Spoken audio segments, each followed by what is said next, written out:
The freezing rain hit so hard it felt like the sky itself had turned to broken glass, and when the heavy oak doors of the Croft mansion slammed shut, the sound cracked through the storm like a gunshot. Clara Vance staggered backward on the front steps, one arm wrapped around her shivering 4-year-old daughter, the other clenched around a wet, crumpled $50 bill that was already dissolving in her hand. Lily's little shoes were soaked through.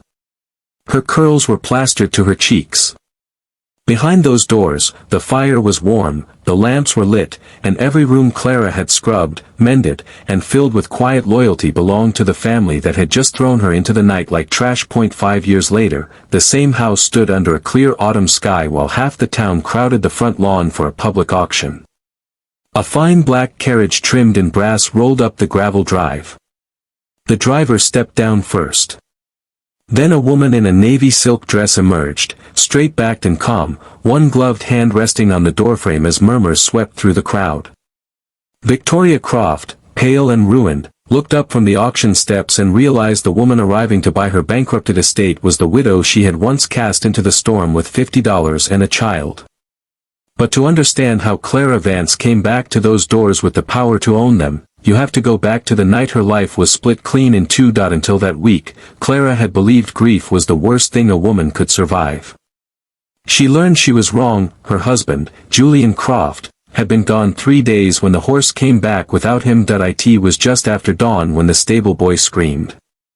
Men rushed out into the pale yard and found Julian's mare trembling, flanks flecked with mud and river foam, saddle twisted, reins torn, eyes wild with terror. The mare had come from the canyon road east of town, where the spring flood had turned the river black and violent. Julian had gone there to inspect timber claims above the gorge, and everyone in Blackwater Harbor knew the cliffs were treacherous after rain. Search parties were sent before breakfast. By noon, they found part of a broken survey case near the riverbank. By evening, they found one boot wedged between two stones downstream. No body was ever recovered. Clara remembered that whole day as a blur of wet wool coats, men speaking in lowered voices, and the strange way a grand house can still look polished while someone's whole world collapses inside it. She kept waiting for Julian to push open the study door, shake the rain from his coat, and laugh at the panic he had caused. He was 32, broad-shouldered, patient, sun-browned from fieldwork, never cruel, never weak. He had married Clara against his mother's wishes and told her more than once that gentleness was not the same as poverty, though his mother had confused the two all her life. Victoria Croft did not cry when the horse returned. She stood at the drawing-room window in black silk and stared toward the drive as if anger alone might force her son to reappear. She had the hard beauty of a carved figurehead, all sharp chin and colder eyes, and in public she spoke of composure, family dignity, and necessary arrangements. In private, she turned grief into cruelty so polished it almost looked like discipline. For 2 days, Clara was allowed to remain in a haze of mourning. Visitors came. Clergymen spoke softly. Lily asked when Papa would come home and why Grandma Victoria would not hold her.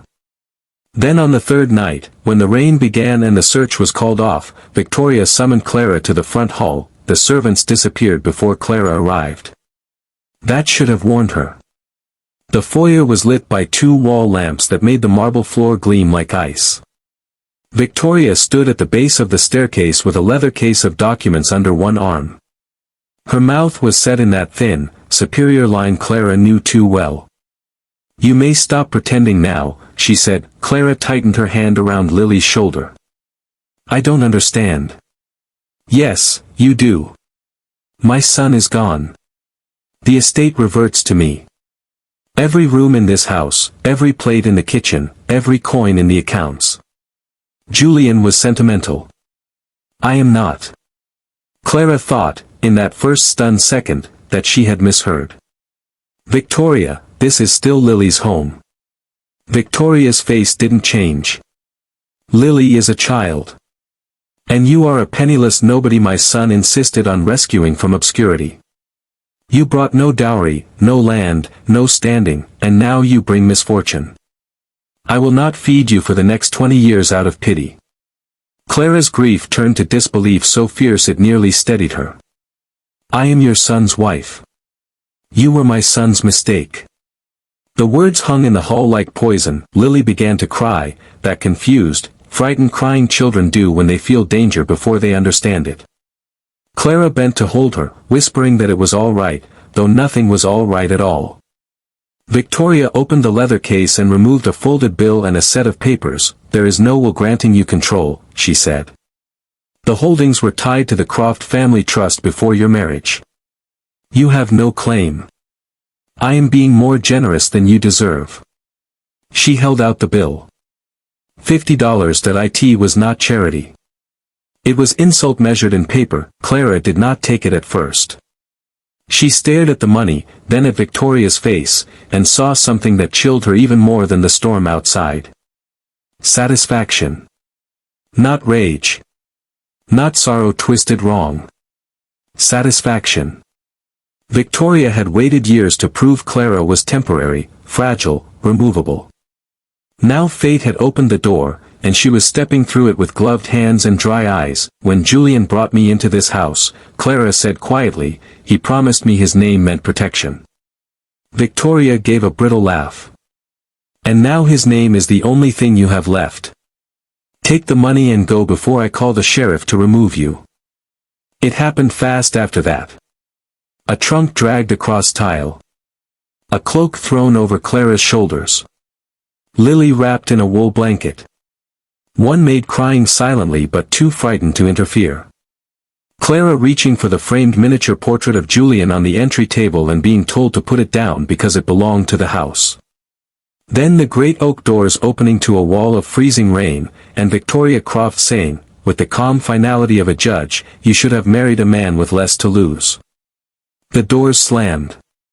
Clara stood there in the dark with Lily trembling against her and the $50 bill crumpling in her fist while thunder rolled over the harbor. She might have broken there if Lily had not looked up and whispered, "Mama, where do we sleep now?" That was the question that saved her, because it did not permit collapse. It demanded motion. Blackwater Harbor was a timber port carved between fir-covered hills and the sea, a place of mill whistles, muddy boots, and fortunes that rose and sank with ships. By midnight, Clara had crossed half the town through rain and wagon ruts, carrying Lily when the child's legs gave out, until she reached the dock district where rooms could be had cheap and without questions. Cheap, however, did not mean kind. The lodging house keeper took one look at Clara's wet dress, Lily's chattering teeth, and the trembling bill in her hand, then told her the upstairs rooms were taken and all he had left was a disused brick storage shed in the alley behind his building. "It leaks less than the stable," he said. $2 a week if you keep your own fire." Clara said yes before he could change his mind. The shed smelled of dust, salt, and old rope. One tiny window. One iron stove with a cracked pipe. A floor cold enough to bite through soles. She laid Lily on a folded blanket, took off the child's shoes, rubbed warmth back into her feet, and fed her the last heel of bread from her handbag. Only when Lily finally slept did Clara sit down in the dark and allow herself to feel the full edge of what had happened. A widow at 26. Cast out by the family that had once dined her beneath chandeliers. No home. No steady money. No protector in a town where most business was done by men who measured a woman's worth by the man standing beside her. She emptied her purse onto the floor to count what she had.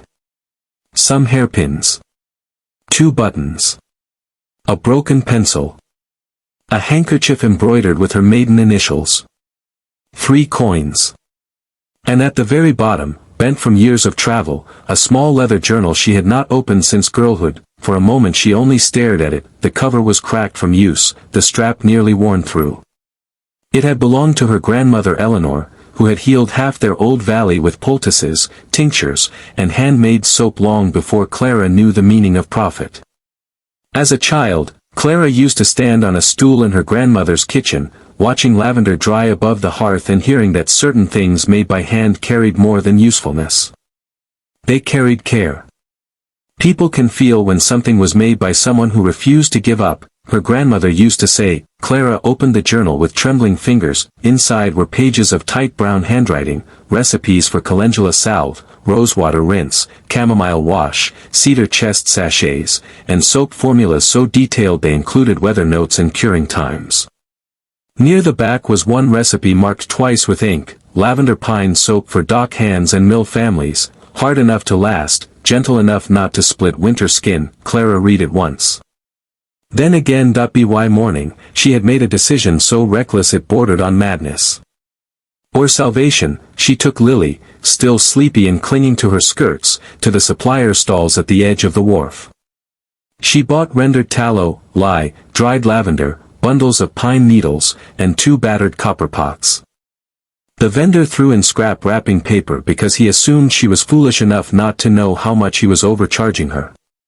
When she counted her coins afterward, she realized she had spent 42 of her $50. $8 remained. If she failed, there would be no second try. That night, after Lily fell asleep on a blanket near the stove, Clara rolled up her sleeves, tied back her hair, and began.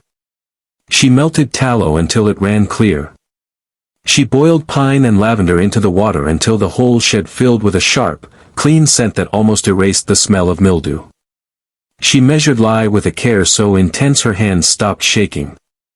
More than once the mixture nearly seized. Once it boiled over and hissed onto the stove. Soot streaked her cheek. The room turned hot and acrid. But long after midnight, she poured the first batch into improvised molds lined with wax paper and stood over them as if watching a future take shape. In the days that followed, she learned every part of hardship intimately. She cut bars by hand with a kitchen knife gone dull from use. She wrapped each one in brown paper and tied them with thread. She wrote labels in neat script: Vance Lavender Pine Soap. She had chosen her own name, not Croft's, and something about that felt like lifting a weight from her back. She stacked the bars in a wooden crate and carried them to the dock market with Lily beside her, the child holding 2 bars like treasures. The first day was humiliating. Men ignored her. A fishmonger laughed and said nobody came to the docks for fancy perfume.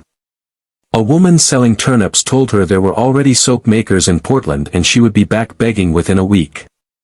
Clara stood and wind off the water until her fingers numbed, forcing herself to smile at strangers who would not meet her eyes. Then just before noon, a dockworker's wife stopped at the crate. She picked up a bar, sniffed it, and frowned in surprise. "Well, I'll be," she said. "That smells clean, not like pig fat and washing day." "It's made for cracked hands," Clara said. "Pine for the work grime. Lavender to soothe." The woman bought 1 bar. An hour later she returned with her sister. By sunset, the crate was half empty. The next market day, the same women came back asking for more. One said her husband had scrubbed pitch from his wrists without his skin bleeding raw. Another said the soap made the washroom smell like summer instead of lard. Clara listened. She learned. She made notes from memory each night. More pine in winter. Smaller bars at a lower price for families with many children. Bundled pairs for boarding houses. She began taking advance requests. Demand did not explode in a single miracle. It grew the way all real things grow, through repetition, reputation, and the stubborn refusal to stop. Week by week, more women came. They told their neighbors. A boarding house cook placed an order for 20 bars. A midwife bought Clara's chamomile wash after hearing she had other recipes. The dock market, once a place of embarrassment, became the ground where Clara rebuilt her name one customer at a time. Lily grew used to the rhythms of work. She sorted twine. Counted coins. Fell asleep to the sound of stirring pots and low prayer-like mutterings as Clara recited measurements under her breath. On cold nights, Clara told her stories about herbs becoming remedies and storms becoming roads, because if she was going to raise a daughter in hardship, she would not raise her in fear. By the end of that first winter, Clara could no longer fill orders alone. That was when Sarah Whitcomb came into her life. Sarah was a widow too, narrow-faced and tired, with 2 sons and a bruised dignity that reminded Clara painfully of her own early weeks. She had been turned out of a cannery packing job when a foreman decided men needed the wages more. Clara found her in the market, trying to trade embroidery for potatoes. "I can pay little at first," Clara said, "but I can pay honest." Sarah looked at the crate, the wrapped bars, the order list, and then at Clara's face. You mean to keep growing this? Clara thought of Victoria's doors, the rain, the $50. Yes, she said. Until no one can push us out of anything ever again. Sarah smiled for the first time. Then I'll start tonight.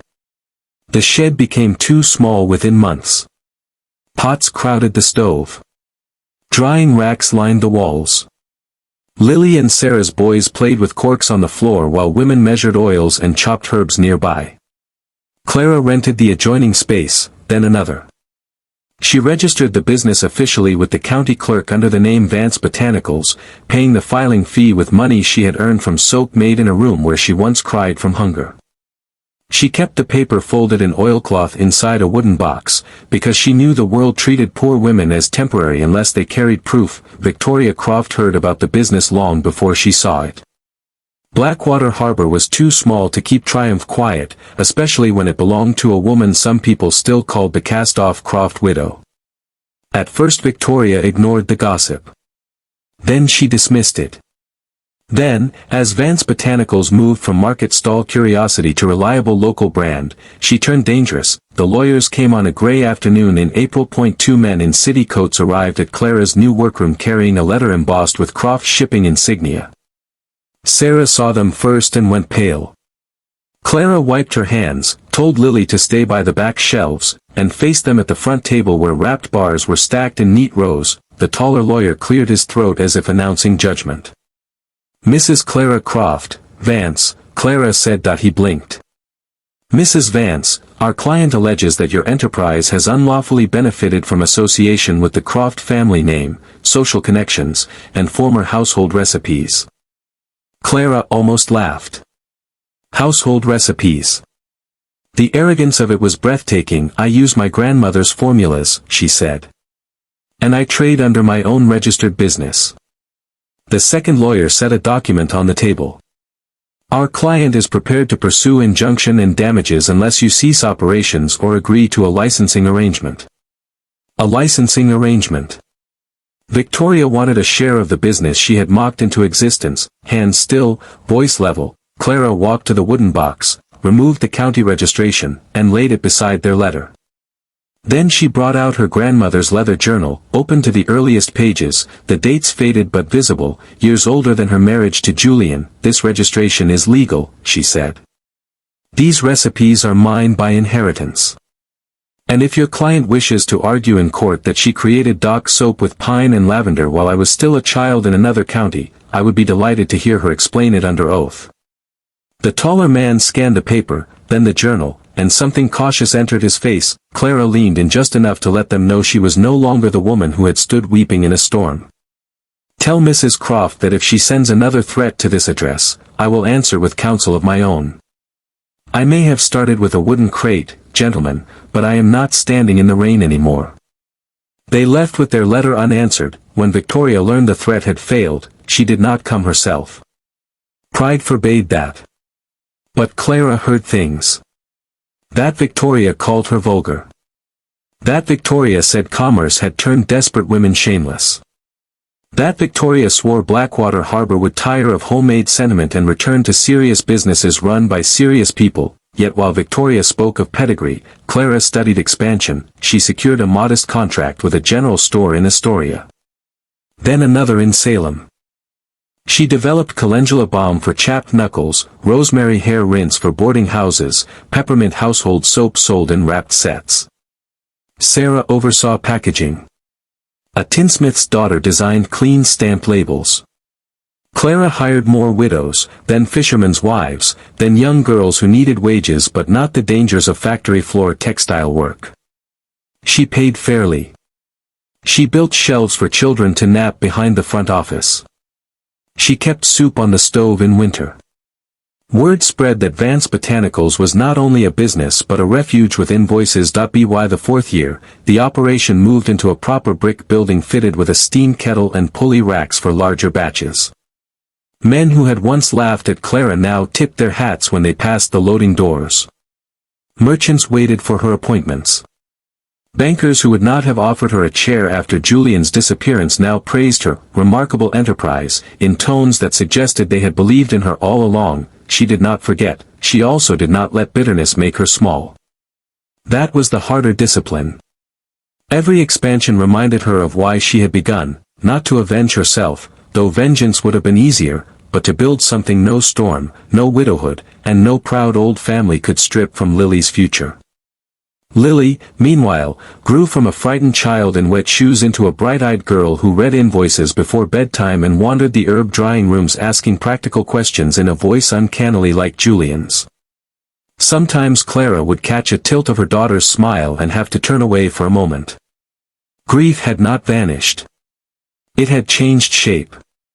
Julian remained the first absence at the center of all this, the silent reason Clara had needed to become iron without losing tenderness. Then, in the 5th year, the tide turned elsewhere. Victoria Croft had always believed money bred more money simply by recognizing its own kind. What she lacked was caution. While Clara built patiently from sales and wages, Victoria made grander moves. She tied the remaining Croft capital to coastal shipping ventures at exactly the wrong time. She backed 2 steam freighters that never returned profit. One took storm damage and sat in dry dock for months bleeding repair costs. Another was caught in a tariff dispute that froze cargo and payments. Men she trusted overextended credit, expecting timber prices to rebound. They did not. Rumors surfaced first, then notices, then frantic attempts at refinancing. The Croft mansion staff was reduced. One carriage was sold. A wing of the house was shuttered. Some in town pitied Victoria. Others remembered how she had treated people when she believed ruin happened only to the weak. Clara said little. She had factories to oversee, supply routes to negotiate, and a daughter's education to plan. But when the legal notice appeared announcing foreclosure and public auction of the Croft estate, she read it twice in silence and felt old rain in her bones. The day of the auction dawned bright and cold, one of those Oregon autumn mornings when the air tastes of cedar and wood smoke. By noon, townspeople clustered along the Croft drive and front lawn, drawn by the magnetic thrill of fallen grandeur. The mansion still stood proud in its architecture, gables, stained glass, broad porches, polished oak doors, but something vital had already gone out of it. Curtains were stripped. Flower beds untended. Pride, once so sharp it could cut, now looked tired around the edges. Victoria stood near the front steps in a dark dress that hung too loosely from her shoulders. Years seemed to have descended all at once. The sheriff handled the formalities. Local bidders muttered about land parcels, salvage value, and timber rights. No one spoke to Victoria for long. Society is often loyal to wealth but seldom to its ghosts. Then the sound of wheels reached the drive, heads turned. A black carriage, elegant but not ostentatious, rolled through the gates and stopped before the crowd. The driver descended, opened the door, and Clara Vance stepped out. She was 31 now. Composed. Beautiful in the unadorned way strength becomes beautiful when it survives fire. Her navy silk dress was tailored simply, her gloves immaculate, her chin lifted not in arrogance but in certainty. Beside the carriage window, 9-year-old Lily watched with wide, steady eyes, dressed in blue wool and a ribbon the color of winter sky. Whispers raced through the crowd like sparks in dry grass. That's Clara Vance Botanicals. Good Lord. Victoria looked up, and whatever support the years had given her seemed to disappear. Clara met her gaze and saw recognition, humiliation, fear, and something like pleading, though Victoria would rather have bitten her own tongue than name it. The auction began. Bids rose on the outbuildings first, then stalled. The main estate came next. A timber broker opened low. A Portland investor topped him. Another bidder stepped in, calculating acreage. Clara said nothing at first. She listened, hands loosely folded, as the numbers climbed beyond what most locals thought sensible.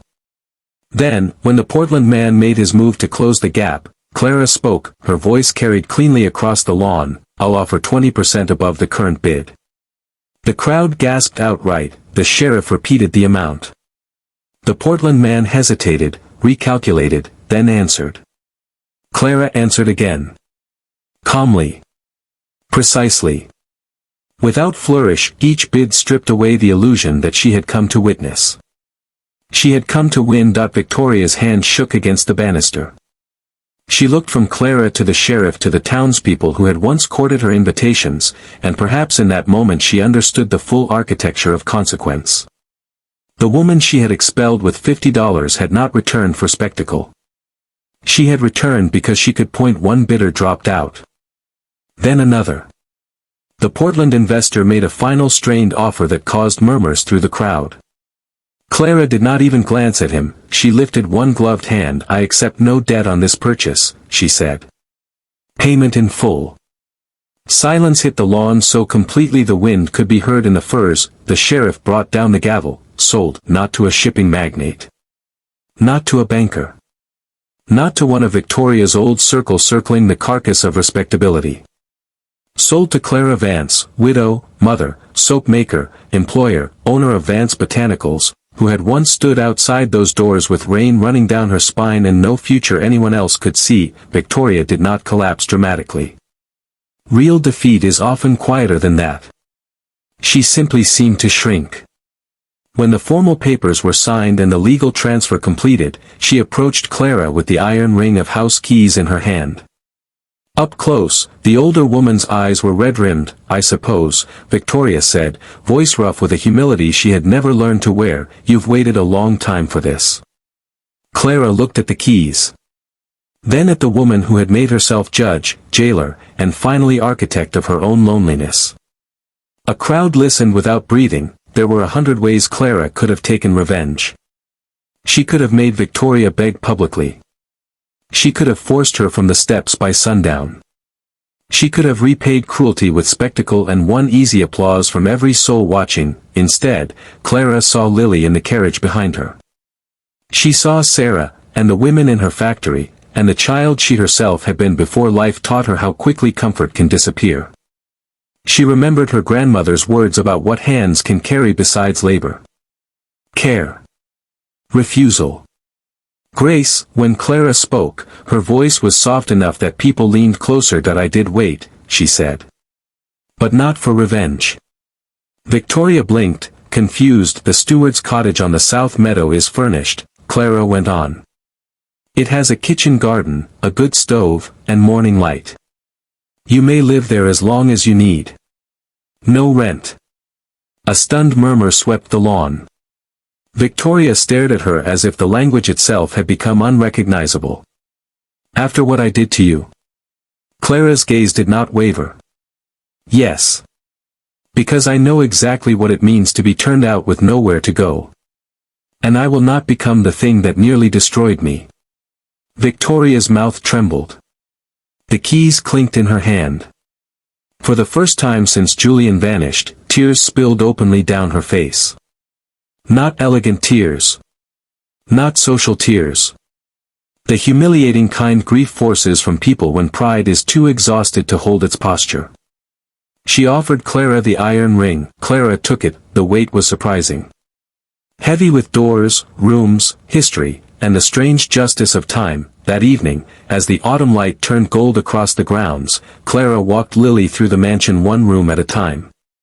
Dust floated in the sunbeams.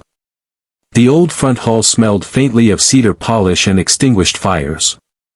Lily looked up at the soaring staircase and whispered, "This is where she sent us away." Clara knelt to straighten her daughter's collar. "Yes," she said. "Why did you help her?" "Because vengeance is hungry," Clara thought, "and no matter how much you feed it, it never becomes a home." Instead she smiled gently. "Because being strong isn't the same as being cruel." In the months that followed, the mansion changed. Not into a monument to conquest, but into something useful. Clara turned part of the lower house into offices and meeting rooms for Vance Botanicals. One wing became training space for women learning bookkeeping, packaging, and supply work. The old greenhouse was restored for medicinal herbs. The grounds, once symbols of exclusion, filled with purposeful life. On some mornings, steam from the factory drifted beyond the meadow while children chased one another under the apple trees and wagons rolled in carrying lavender, cedar, mint, and rosemary from farms that depended on the business Clara had built out of smoke, grit, and defiance. Victoria kept to the cottage at first, emerging only rarely, dignity stitched together from habit. But years of certainty had finally failed her, and in the quiet that followed, something in her hardened soul began, very slowly, to crack. Lily would sometimes carry her fresh bread. Clara made sure the cottage chimney was repaired before winter. No speeches were given about forgiveness. Mercy was not announced. It was practiced, and perhaps that was the truest victory of all, because anyone can imagine the triumph of returning rich to the place where they were once humiliated. The carriage, the silk dress, the gasps from the crowd, those are satisfying. They glitter. But the thing that turns survival into legacy is what a person does with power after finally getting it. Clara had every reason to throw another woman into the street and call it justice. Instead, she built a future so secure she could afford compassion without fear. That is a rarer kind of wealth. Years earlier, all she had owned was a shivering child, a storm-dark alley, and a crumpled $50 bill. She spent 42 of those dollars on tallow, lye, lavender, and 2 battered copper pots because sometimes courage does not look noble. Sometimes it looks reckless, sometimes it looks like boiling soap in the middle of the night while your daughter sleeps on a blanket and your whole life smells like soot. But if the hand stirring that pot refuse to quit, if the heart inside that broken body keeps choosing one more day, one more batch, one more customer, one more act of faith, then rock bottom is not the grave people think it is. It is a foundation. Hard. Cold. Unforgiving. But that when life dragged her to its darkest edge, she discovered that a human being can lose almost everything and still remain dangerously capable of beginning again. So if you ever find yourself standing in your own kind of freezing rain, with the doors shut behind you and almost nothing left in your hand, remember Clara. Remember the child on her hip. Remember the wet $50 bill. Remember the oak doors that once closed on her and the iron keys later placed in her palm. The world is full of people who mistake your hardest moment for your final one. Let them. Sometimes the most powerful answer is not spoken that night at all. Sometimes it arrives 5 years later, rolling up the same gravel drive in plain view of everyone who counted you out, and if you think that was the last time Blackwater Harbor watched a broken soul rise higher than anyone believed possible, stay close, because the next story begins where this one leaves off.